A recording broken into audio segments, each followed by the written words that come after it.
নমস্কার বন্ধুরা, গঙ্গা শিংলি রান্নাঘর উইথ ভিলেজ ফুডে তোমাদের সবাইকে স্বাগত। আজকের রেসিপি বাঁধাকপির ঘন্ট। প্রথমেই আমরা একটা মিডিয়াম বাঁধাকপি নিয়ে নিয়েছি এবং বাঁধাকপিগুলিকে এইভাবে ঠিক কুচু কুচু করে কেটে নিয়েছি। তোমরাও কিন্তু সেম কুচু কুচুভাবে কেটে নেবে। আর একটা বাঁধাকপি দেখে অনেকটাই কিন্তু হবে ঘন্ট বানানোর জন্য। তারপর আমরা কড়াইতে তেল গরম হওয়ার পর জিরে, তেজপাতা, শুকনো লঙ্কা ফোড়নে দিয়ে ছোটো ছোটো কুচি কুচি করে রাখা আলুগুলোকে দিয়ে নিয়েছি এবং হলুদ এবং সামান্য লবণ দিয়ে আমরা লাল লাল করে ভেজে নিয়েছি। ঠিক এরকম যখন লাল লাল ভাজা হয়ে যাবে সেই মুহূর্তে একটা পেস্ট দিতে হবে, আদা, জিরে, কাঁচা লঙ্কা এবং শুকনো লঙ্কার একটা পেস্ট দিয়ে ভালোভাবে তোমরা কষিয়ে নেবে। চাইলে এর মধ্যে টমেটো কুচিও দিতে পারো, আর যদি মনে করো বড়ি দিয়ে করবে তাহলে আলাদাভাবে বড়িটা ভেজে নিয়েও করতে পারো। আমরা একদম সিম্পলভাবে করছি। এই আলু কষানোর মধ্যে এবার দিয়ে দিলাম আমরা বাঁধাকপির কুচি। এই কুচিয়ে রাখা বাঁধাকপিগুলোকে ভালোভাবে মিশিয়ে নিতে হবে আলু দিয়ে, ওই পেস্ট দিয়ে, সব কিছু দিয়ে একসাথে মিক্সড করে।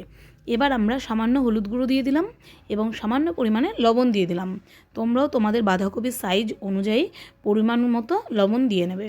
এবার ভালোভাবে নাড়াচাড়া করতে হবে। নাড়াচাড়া করা মাত্রই বুঝতে পারবে যে এই বাঁধাকপি থেকে কিন্তু হালকাভাবে জল বেরিয়ে আসছে, আর যে জলটা বেরিয়ে আসবে ওটা দিয়েই কিন্তু আমাদের সম্পূর্ণ সবজিটা গলে যাবে এবং ঘন্টটাও রেডি হয়ে যাবে। এরকম অবস্থায় যখন নাড়াচাড়া করতে করতে জল বেরোবে, তোমরা একটু ঢাকা দিয়েও রাখতে পারো, তাহলে গলতে খুব তাড়াতাড়ি সুবিধা হবে।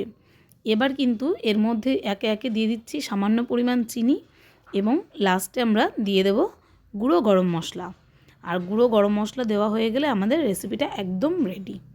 তাও তোমরা ভালোভাবে নাড়াচাড়া করতে থাকবে, যেহেতু জল বেরোবে, জল কিন্তু অনেকটাই বেরোবে। এই বাঁধাকপির ঘন্ট কিন্তু খুব ভালো লাগে ভাতের সঙ্গে খেতে। রুটি বা ভাত যে কোনো খাবারের সঙ্গে তোমরা এটা পরিবেশন করতে পারো।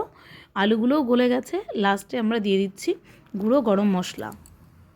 এই গুঁড়ো গরম মশলা দেওয়ার পর একটা সুন্দর স্মেল বেরোবে। আর দেখো আমাদের বাঁধাকপির ঘন্টটা কিন্তু হয়ে এসেছে।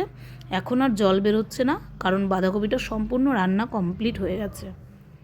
এবার ভালোভাবে নাড়াচাড়া করে নামিয়ে নিয়ে পরিবেশন করলেই কিন্তু এক থালা ভাত কিন্তু নিমেষেই এই বাঁধাকপি দিয়ে খাওয়া হয়ে যাবে।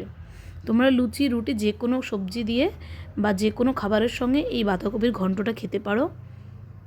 ধন্যবাদ আমাদের ভিডিওটি দেখার জন্য।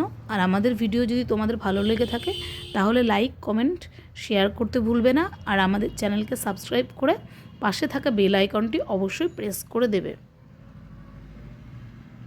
তোমরা অবশ্যই কিন্তু এরকমভাবে বানিয়ে দেখবে।